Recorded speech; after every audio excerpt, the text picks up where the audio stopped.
नमस्कार दोस्तों, स्वागत है आपका आज के मुख्य समाचार में, जिसमें सबसे पहली और बड़ी खबर में आपको बताएंगे कि पश्चिम बंगाल में किसकी बनेगी सरकार।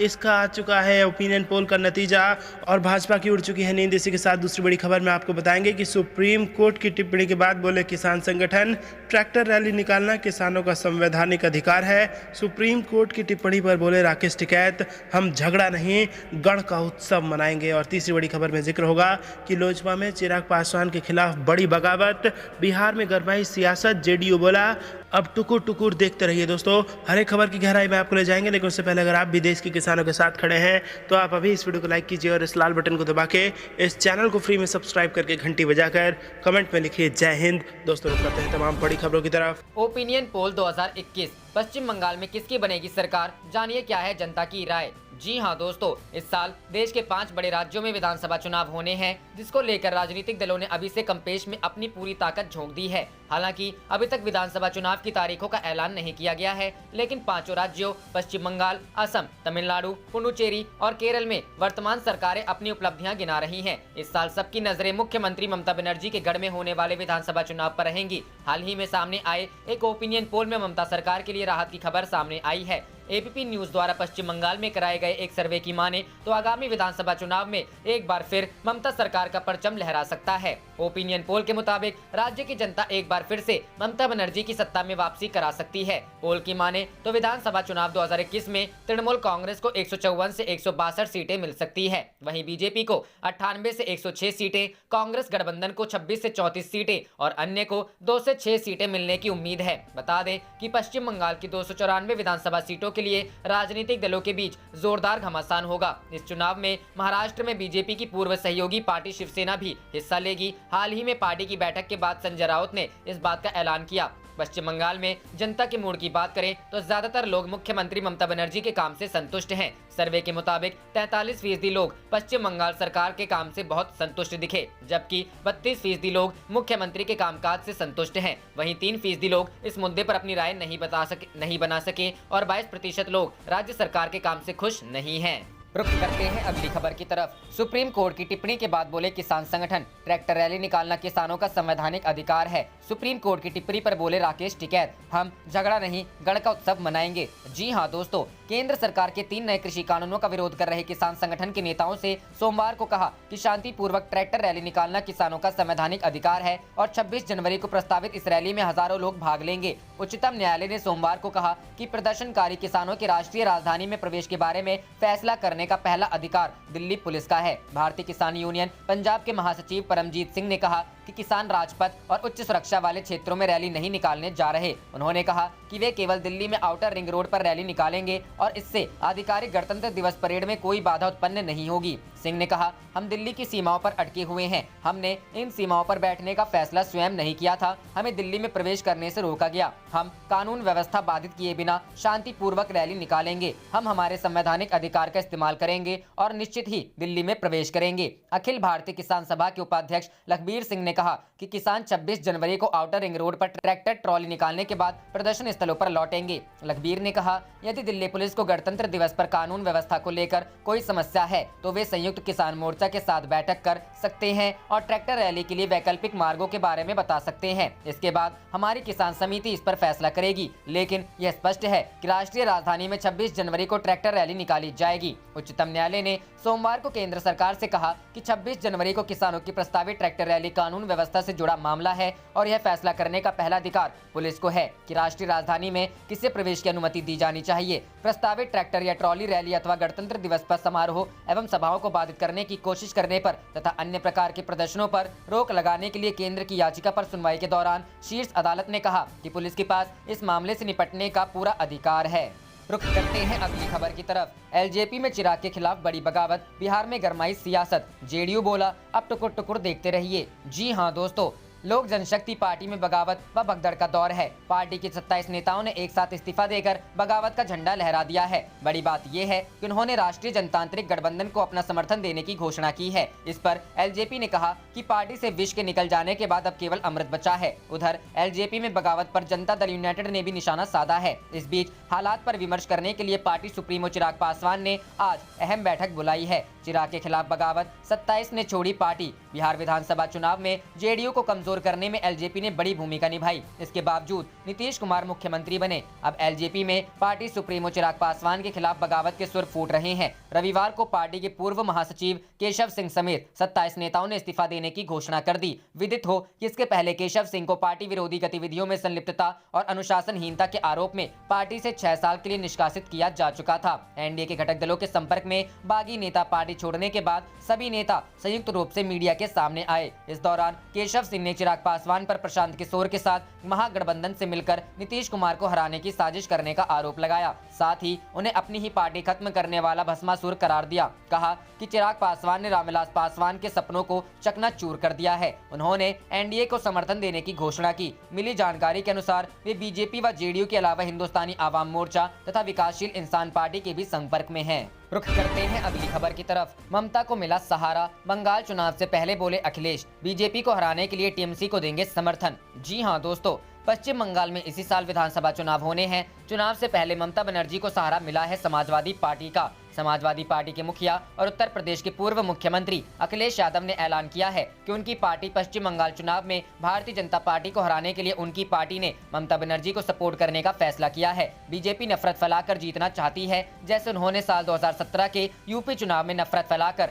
जीत हासिल की थी। जाहिर है अखिलेश यादव के पत्ते खोलने के बाद अब बंगाल का चुनाव और भी दिलचस्प होता दिख रहा है। आपको याद दिला दें कि हाल ही में समाजवादी पार्टी के अध्यक्ष और पूर्व मुख्यमंत्री अखिलेश यादव ने उत्तर प्रदेश में 2022 में होने वाले विधानसभा चुनाव में समाजवादी पार्टी की सरकार बनाने का दावा करते हुए कहा था कि किसान बीजेपी सरकार को सड़क पर ले आएंगे और ये सरकार जाएगी तभी लोकतंत्र बचेगा। अगर बात पश्चिम बंगाल की करें तो राज्य में कांग्रेस और लेफ्ट का गठबंधन है। हालांकि टीएमसी ने वाम मोर्चा और कांग्रेस से बीजेपी के खिलाफ लड़ाई में साथ देने की अपील की थी, लेकिन दोनों दलों ने इसे सिरे से खारिज कर दिया था। एक खास बात यह भी है कि शिवसेना भी इस सियासी संग्राम में भाग लेने जा रही है। इन सभी के अलावा एआईएमआईएम ने भी इस चुनावी समर में उतरने का ऐलान किया है। इधर भारतीय जनता पार्टी भी अपने पूरे दमखम के साथ पश्चिम बंगाल के चुनावी दंगल में ताल ठोकने के लिए तैयार है। चुनाव की तैयारियों की समीक्षा और पार्टी की रैलियों को धार देने के लिए यहां अब तक कई बड़े नेताओं का आगमन हो चुका है।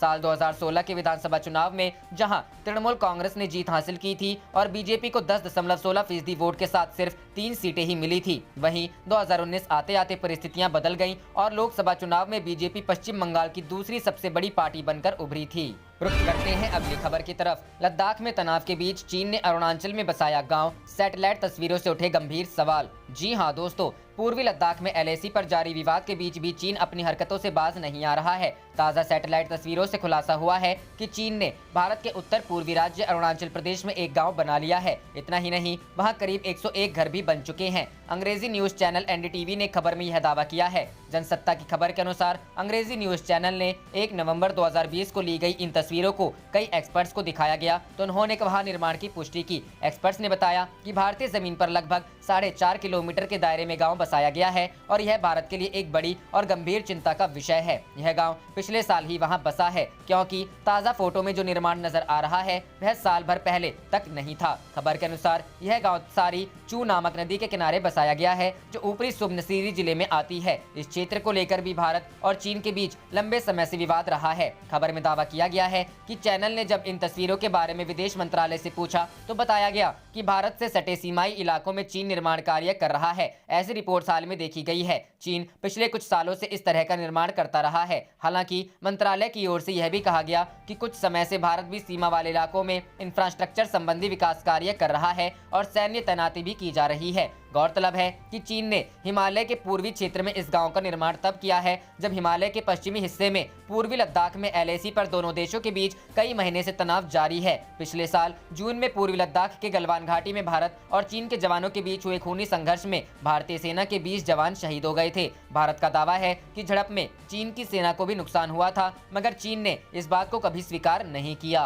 रुख करते हैं अगली खबर की तरफ। प्रदर्शनकारी किसानों ने कहा, जब तक कृषि कानूनों को रद्द नहीं किया जाता तब तक वैक्सीन नहीं लेंगे। जी हां दोस्तों, कृषि कानूनों के खिलाफ प्रदर्शन कर रहे किसानों के संगठन संयुक्त किसान मोर्चा ने रविवार को ऐलान किया कि 26 जनवरी यानी गणतंत्र दिवस के अवसर पर दिल्ली में अपनी प्रस्तावित ट्रैक्टर रैली परेड निकालेंगे। सिंघू बॉर्डर पर प्रेस कॉन्फ्रेंस के दौरान किसान नेताओं ने कहा कि हम गणतंत्र दिवस पर दिल्ली में बाहरी रिंग रोड पर एक ट्रैक्टर परेड करेंगे। परेड बहुत शांतिपूर्ण होगी। गणतंत्र दिवस परेड में कोई भी व्यवधान नहीं होगा। किसान अपने ट्रैक्टरों पर राष्ट्रीय ध्वज लगाएंगे। इतना ही नहीं, कई किसानों ने कहा कि जब तक कृषि कानूनों को रद्द नहीं कर दिया जाता तब तक वे टीके नहीं लगवाएंगे। किसान नेताओं ने कहा कि वे हरियाणा और दिल्ली पुलिस से सहयोग करने का आग्रह करेंगे। हमारे ट्रैक्टर मार्च से किसी भी राष्ट्रीय विरासत स्थलों या किसी अन्य साइट पर कोई खतरा नहीं होगा। गणतंत्र दिवस परेड में वाहनों की झांकी और झांकियां शामिल होंगी जो ऐतिहासिक, क्षेत्रीय और अन्य आंदोलनों के प्रदर्शन के अलावा विभिन्न राज्यों की कृषि वास्तविकता को दर्शाएंगी। किसान नेता दर्शन पाल ने कहा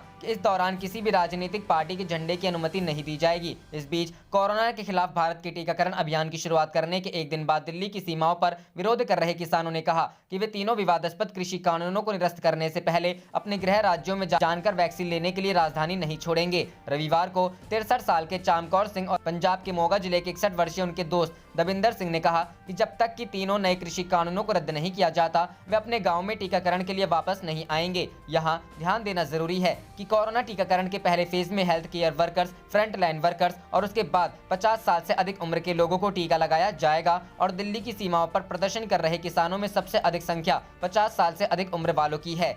मोगा जिले के दुड़ी के गांव में रहने वाले और कीर्ति किसान संघ के सदस्य चामकौर सिंह ने कहा कि हमने कई डॉक्टरों को यह कहते सुना है कि कोरोना पहले से मौजूद था और कम प्रतीक्षा वाले लोगों को प्रभावित करता था। यहाँ सड़कों पर हजारों गरीब लोग रहते हैं जिनके पास हाथ धोने या मास्क पहनने का कोई साधन नहीं है। वे कैसे मैनेज कर रहे हैं? हम मानते हैं कि कृषि कानूनों को बिना किसी प्रतिरोध के पारित करने के लिए लॉकडाउन सरकार का सिर्फ एक हथकंडा था। वहीं दविंदर सिंह ने कहा कि अगर हमें कोरोना होगा तो हम टीकाकरण करवाएंगे, अन्यथा नहीं लगवाएंगे। प्रदर्शनकारियों की भीड़ में कई अन्य लोगों ने कहा कि उन्हें कोविड-19 बीमारी की मृत्यु दर को लेकर सरकार के दावों पर भरोसा नहीं है। फिरोजपुर के मरूर गांव के किसान 28 वर्षीय बलप्रीत सिंह ने कहा कि हम पहले दिन से ही यहाँ हैं और सोशल डिस्टेंसिंग बनाए रखना असंभव है। फिर भी हमारे 100-200 लोगों के समूह में किसी को भी अब तक कोरोना नहीं हुआ। बीमारी से ज्यादा घातक बीमारी का डर होता है। अगर हम कृषि कानूनों की वजह से अपनी जमीन और घरों खो देते हैं तो हम वैक्सीन लेकर क्या कर लेंगे? यह लड़ाई जारी रहेगी और अब हम गणतंत्र दिवस पर ट्रैक्टर मार्च की प्रतीक्षा कर रहे हैं।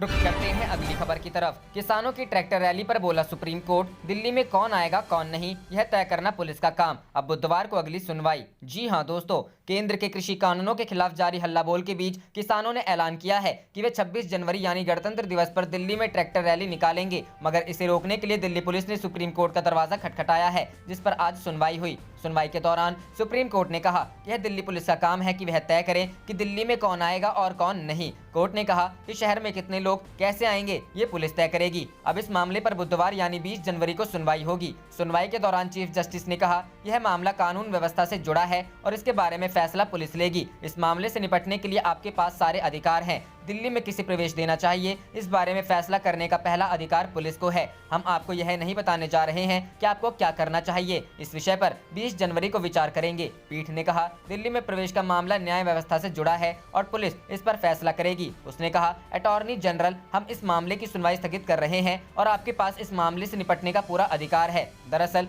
उच्चतम न्यायालय सोमवार ने केंद्र सरकार की याचिका पर सुनवाई की जो दिल्ली पुलिस के मार्फत दायर की गई है। याचिका के जरिए 26 जनवरी को गणतंत्र दिवस समारोह में व्यवधान डाल सकने वाले किसानों की प्रस्तावित ट्रैक्टर रैली या इसी तरह के अन्य प्रदर्शन को रोकने के लिए न्यायालय से आदेश जारी करने का अनुरोध किया गया है। दरअसल कृषि कानूनों का प्रदर्शन कर रहे किसान यूनियनों ने कहा कि वे गणतंत्र दिवस के अवसर पर दिल्ली में अपनी प्रस्तावित ट्रैक्टर परेड निकालेंगे और साथ ही उन्होंने कृषि कानूनों को निरस्त किए जाने तक अपना आंदोलन जारी रखने की प्रतिबद्धता जाहिर की। वहीं दूसरी ओर कृषि मंत्री नरेंद्र सिंह तोमर ने 19 जनवरी को होने वाली वार्ता के अगले दौर में कानूनों को निरस्त किए जाने की बजाय विकल्पों पर चर्चा करने का आग्रह किया। आज सुप्रीम कोर्ट में कृषि कानूनों के मुद्दे पर सुनवाई भी है। भारतीय किसान यूनियन नेता राकेश टिकैत ने रविवार को नागपुर में पत्रकारों से कहा कि किसान केंद्र के नए कृषि कानूनों के खिलाफ मई 2024 तक प्रदर्शन करने के लिए तैयार हैं और दिल्ली की सीमाओं पर चल रहा किसानों का आंदोलन वैचारिक क्रांति है। उन्होंने कहा हम मई 2024 तक प्रदर्शन करने को तैयार हैं। हमारी मांग है कि तीनों कानूनों को वापस लिया जाए और सरकार एमएसपी को कानूनी गारंटी प्रदान करे।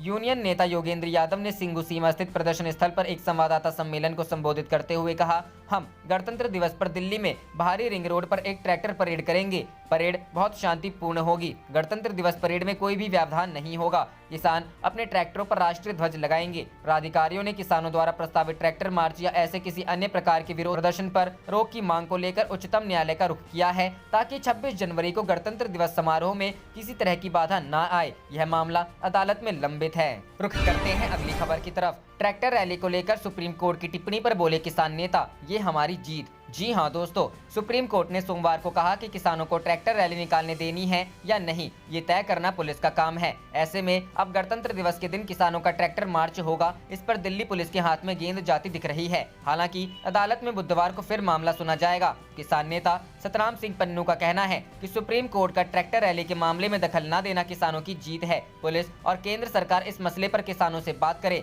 हम शांतिपूर्ण तरीके से अपनी रैली निकालेंगे। उन्होंने कहा कि हम अपनी रैली से गणतंत्र दिवस की परेड को परेशान नहीं करेंगे, हम अलग इलाके में अपनी रैली निकालेंगे। अगर पुलिस रोकती है तो हम फिर भी ट्रैक्टर रैली निकालेंगे। ट्रैक्टर रैली को लेकर सुप्रीम कोर्ट में सुनवाई शुरू हो गई है। सुप्रीम कोर्ट का कहना है कि रामलीला मैदान में प्रदर्शन की इजाजत पर पुलिस को फैसला करना है। साथ ही अदालत ने कहा कि शहर में कितने लोग कैसे आएंगे, ये पुलिस तय करेगी। चीफ जस्टिस ने कहा कि क्या अब अदालत को बताना होगा कि सरकार के पास पुलिस एक्ट के तहत क्या शक्ति है। अब सुप्रीम कोर्ट में बुधवार को इस मामले पर सुनवाई होगी। रुख करते हैं अगली खबर की तरफ। सूट बूट वाले दोस्तों का कर्ज माफ, अन्नदाताओं की पूंजी साफ, राहुल गांधी का सरकार पर वार। जी हां दोस्तों, केंद्र के कृषि कानूनों के खिलाफ एक और किसान आंदोलन पर बैठे हैं, तो दूसरी ओर विपक्षी पार्टियां खासकर कांग्रेस लगातार सरकार पर हमला बोल रही हैं। कृषि कानूनों को वापस लेने की मांग पर अड़ी कांग्रेस ने मोदी सरकार को एक बार फिर निशाने पर लिया। कांग्रेस के पूर्व अध्यक्ष राहुल गांधी ने सरकार पर कुछ पूंजीपतियों का कर्ज माफ करने का आरोप लगाते हुए कहा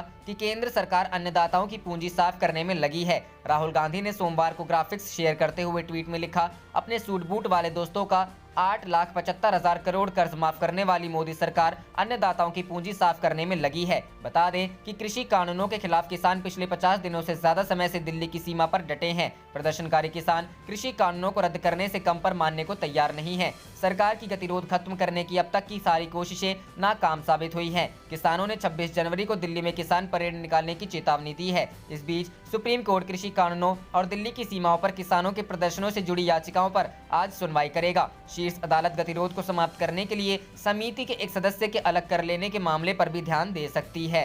रुख करते हैं अगली खबर की तरफ। चुनाव जीते तो दिलीप घोष होंगे बंगाल के अगले सीएम, सांसद के दावे पर भाजपा में रार, कई वरिष्ठ नेता भी नाराज। जी हां दोस्तों, पश्चिम बंगाल भाजपा प्रमुख दिलीप घोष का नाम सीएम उम्मीदवार के रूप में उछलने पर राजनीति गर्मा गई है। रविवार 17 जनवरी 2020 को बिष्णुपुर से भाजपा सांसद सौमित्र खान ने सार्वजनिक रूप से दावा किया कि अगर पार्टी सत्ता में आई तो दिलीप घोष बंगाल के अगले सीएम होंगे। उनके दावे पर शिव प्रकाश, कैलाश विजयवर्गीय और अमिताभ चक्रवर्ती सहित भाजपा के कई वरिष्ठ नेताओं ने नाराजगी जताई और सौमित्र खान को फटकार लगाई। शिव प्रकाश भाजपा के राष्ट्रीय संयुक्त महासचिव हैं, विजयवर्गीय भगवा दल के राष्ट्रीय महासचिव हैं और बंगाल चुनाव में बड़ी भूमिका में हैं। इसी तरह अमिताभ चक्रवर्ती भाजपा के राज्य महासचिव हैं। घटनाक्रम पर भाजपा के अंदरूनी सूत्रों ने बताया, तीनों नेताओं ने मीटिंग में दिलीप घोष के सामने सौमित्र को खूब लताड़ लगाई। उन्हें अपनी जबान नियंत्रित रखने के लिए कहा गया। मीटिंग में विजयवर्गीय ने यहां तक कह डाला कि दोबारा ऐसी हरकत करने पर सांसद को कारण बताओ नोटिस भेजा जाएगा। उन्होंने बताया गया कि भाजपा विधायक और पार्टी की संसदीय समिति मुख्यमंत्री के चुनाव पर फैसला करेगी।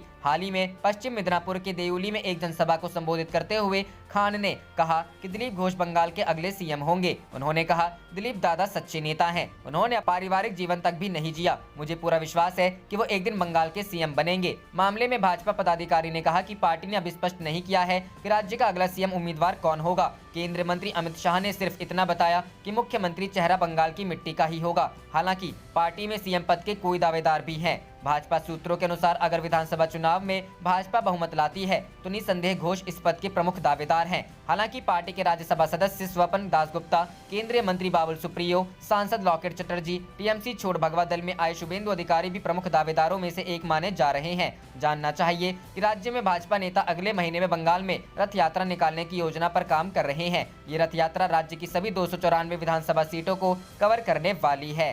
रुख करते हैं अगली खबर की तरफ।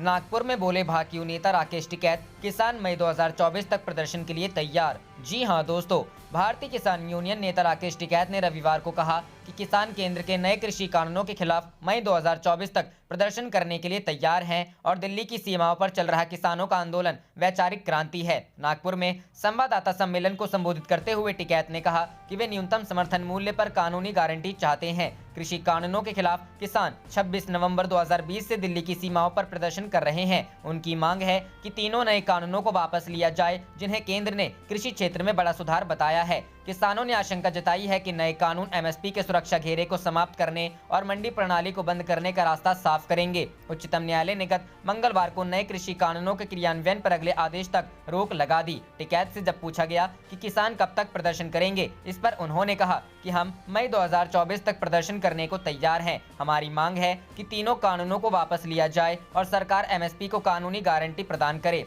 गौरतलब है कि देश में अगले लोकसभा चुनाव अप्रैल-मई 2024 के आसपास ही होने की संभावना है। अमीर किसानों द्वारा प्रदर्शन में मदद किए जाने के आरोपों को खारिज करते हुए टिकैत ने कहा कि गांव और अनेक संगठनों के लोगों ने इसमें भाग लिया है। उन्होंने कहा कि यह दिल्ली से शुरू हुई किसानों की वैचारिक क्रांति है और विफल नहीं होगी। आप देख रहे थे आपका अपना चैनल जय हिंद जय भारत।